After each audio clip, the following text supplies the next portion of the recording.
yourself a lovely G30 PHEV plug-in hybrid, and then you come to your car one morning, probably a cold morning, winter, and you've got a red flashing light. And unfortunately, usually it needs a KLE control unit. That's convenience charging electronics. What we're going to do in this quick video today is I'm going to show you how to replace that, and then how we program it later and, well, encode it to the car, and that will hopefully fix this guy's charging problem, because it's a lovely car but pretty useless if you can't use the hybrid function. Very expensive unit, and yeah, not good.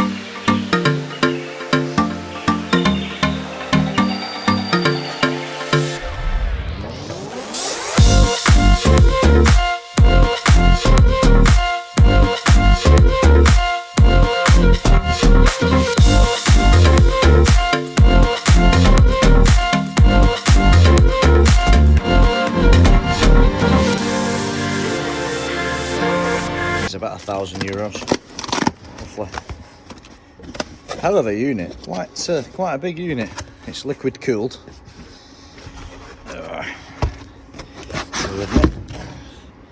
My glasses are on order soon, don't worry. Right, so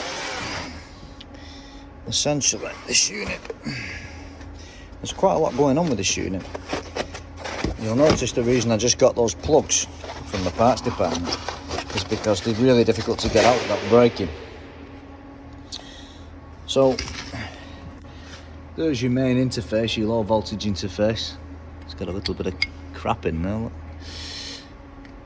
Now, I should have an anti-static wrist strap, which I don't have. Not many people do, but I have just earthed myself before I touch this, because you don't want to spark it with static charge and damage the control unit. So basically there's your high voltage connections there, and that's your water connections. So basically antifreeze comes in there.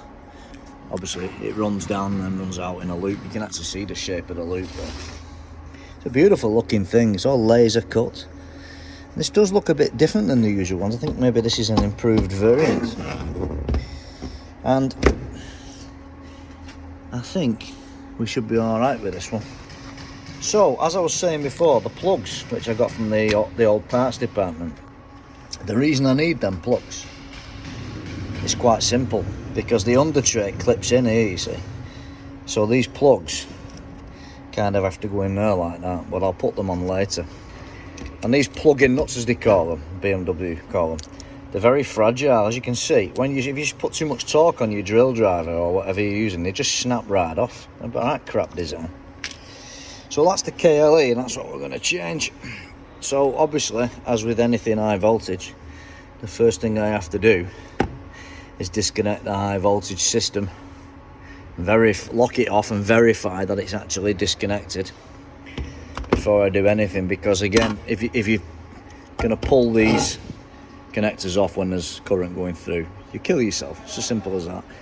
If you don't kill yourself, you'll get burned skin with plasma, thousands of degrees molten metal shooting in your eyes, and you could be blinded. Like I said, the worst thing, you could be dead. So again, never ever joke with high voltage. As with all my videos, this is information only. If you do anything, it's at your own risk. It's got nothing to do with me. Right, great. Let's crack on and let's go and replace this KLE. There's a couple of things we're going to do first. Basically, first thing I'm going to do is I'm going to plug the diagnostic machine in, and I'm going to read the fault codes before I do the job, so I know what I'm dealing with. Second thing I'm going to do is release the cooling system pressure. I'm out of breath. I didn't have any breakfast this morning. And then after that, I'm going to then put it in safety mode by disconnecting the high voltage loop, and that way we can safely work on the vehicle. So, let's get in our ramp. Always a tight spot, this two-poster ramp. It's not really the easiest of places to get to. And I'll tell you what's not easy, BMW diagnostic sockets. They're always a pain. Oh, there we are. Look how our eye coming now. Ooh. What we have to do with these now is 3 times, 1, 2, 3, like that.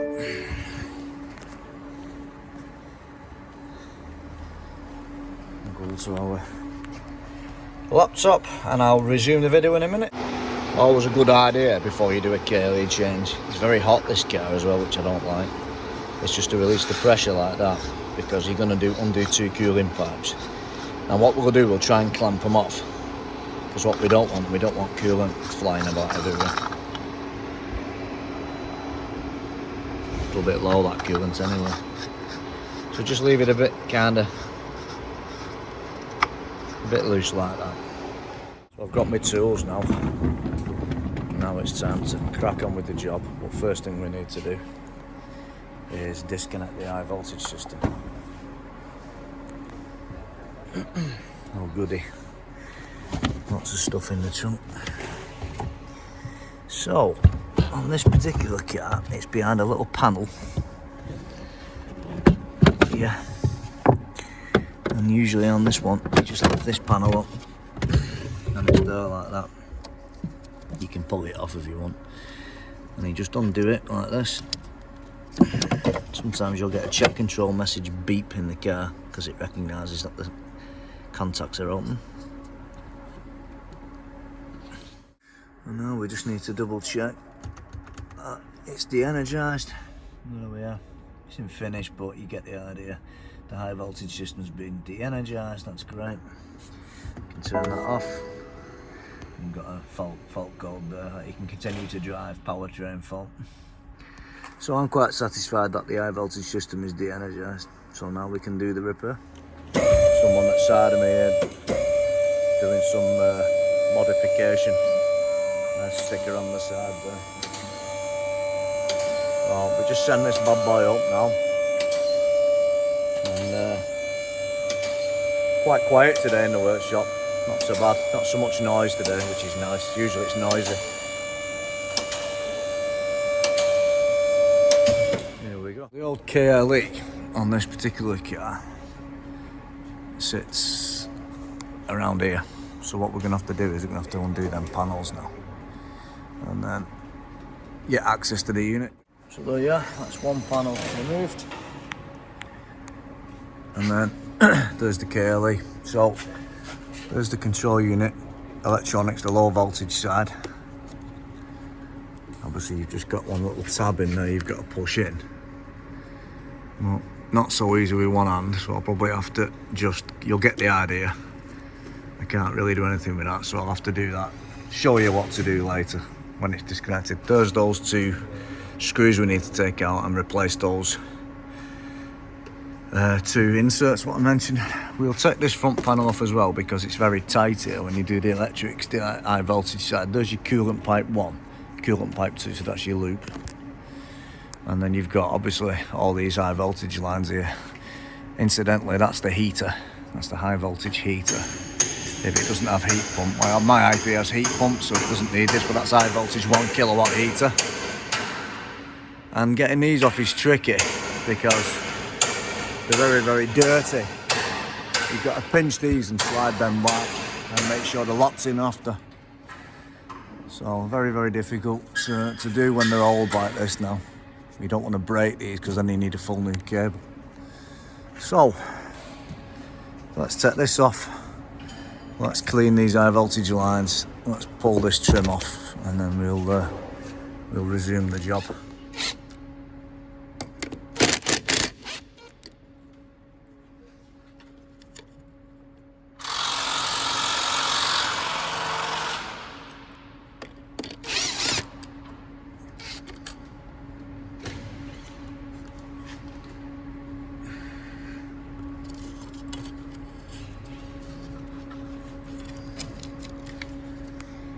Those inserts I mentioned, you can't get them out, they'll just break.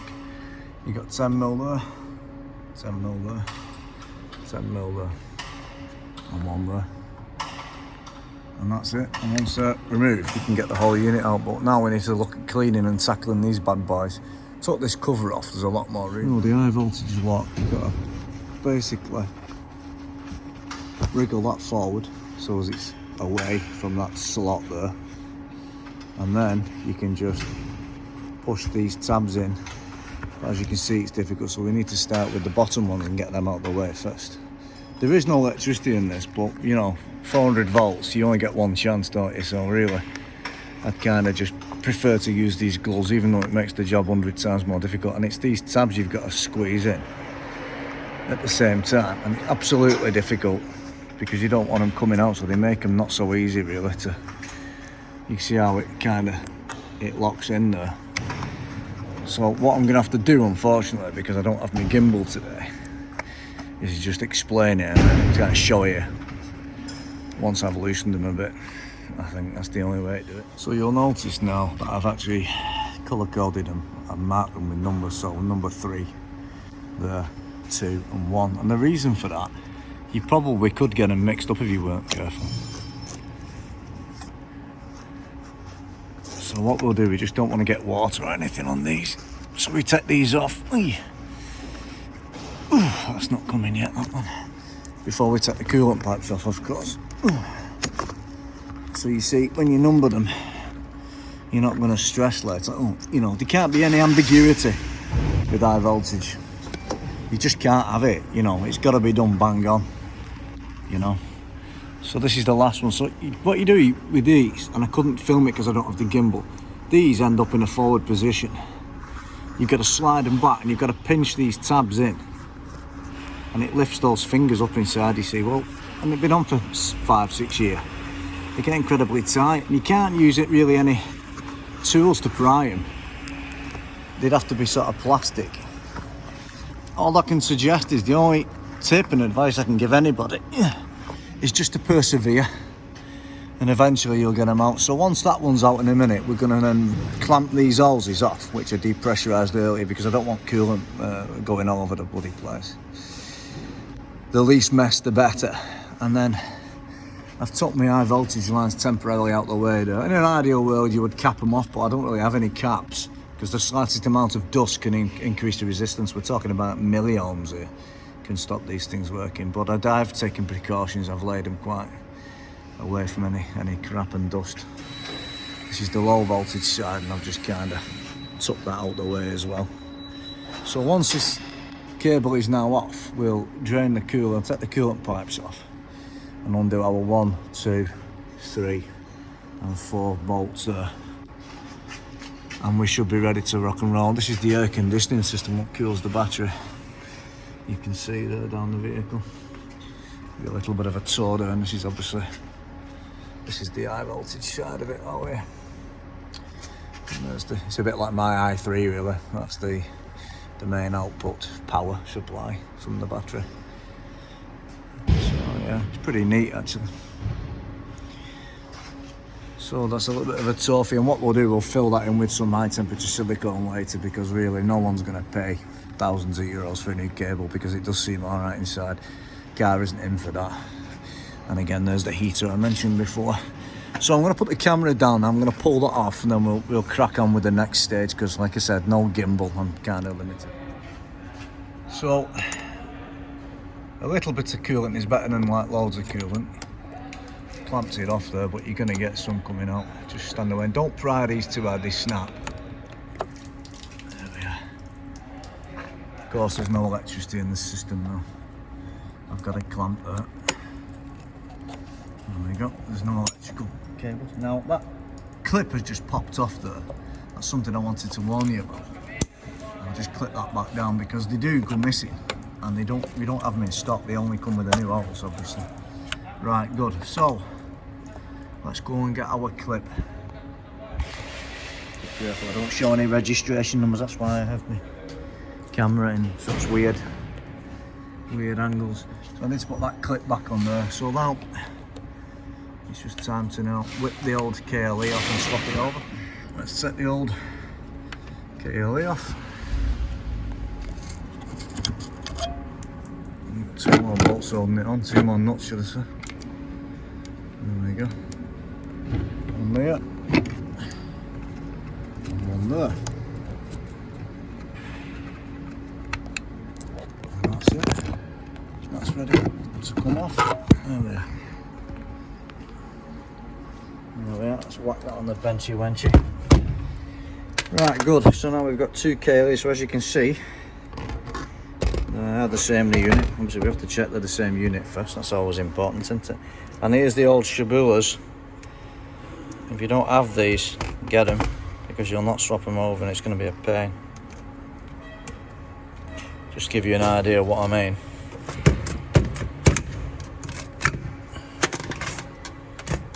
Totally broken.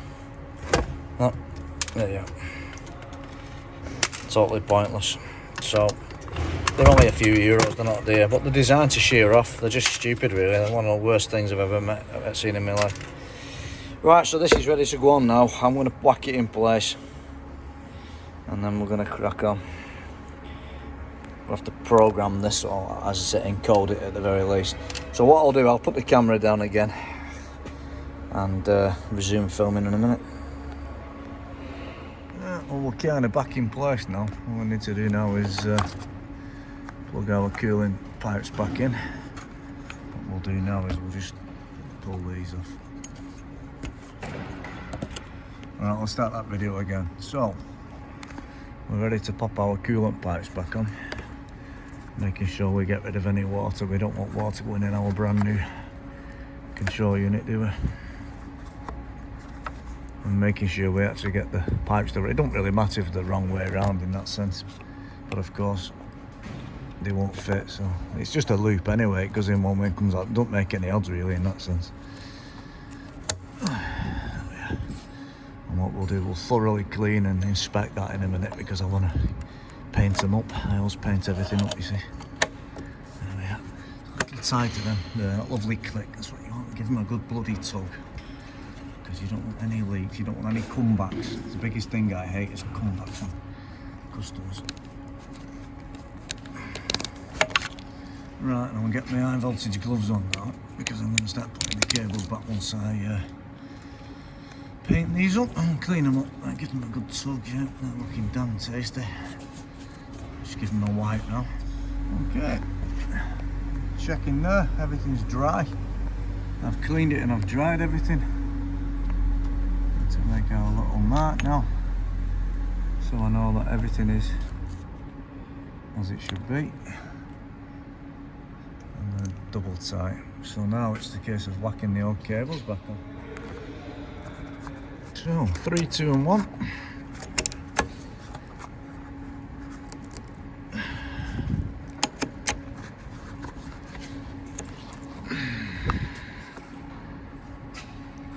And on these engines, on these devices, there's a little stop on them.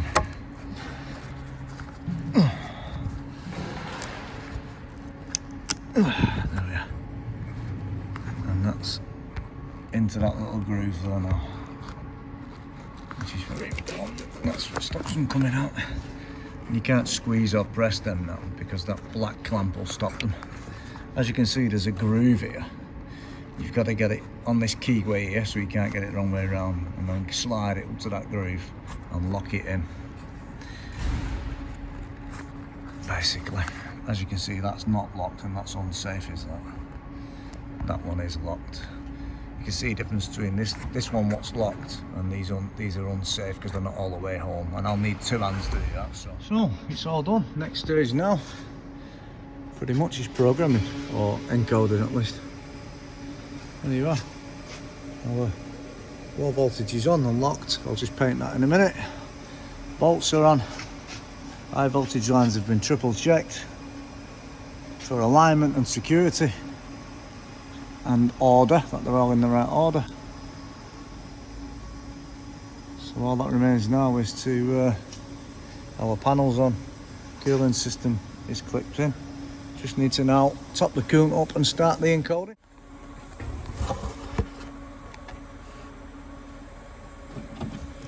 The old high voltage interlock loop back into operation, otherwise you'll have no high voltage and nothing will work.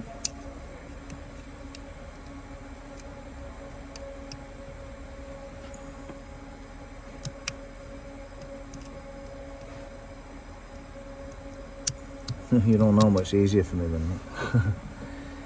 Okay, pop that back where it goes. So when we're programming on BMWs with our icon, we always have to use Ethernet Peugeot, when I worked on Peugeot many years ago, you can do it over the air actually, but BMW won't allow it. So we always have to connect Ethernet and then connect it to the car, otherwise it'll go to Wi-Fi, to WLAN.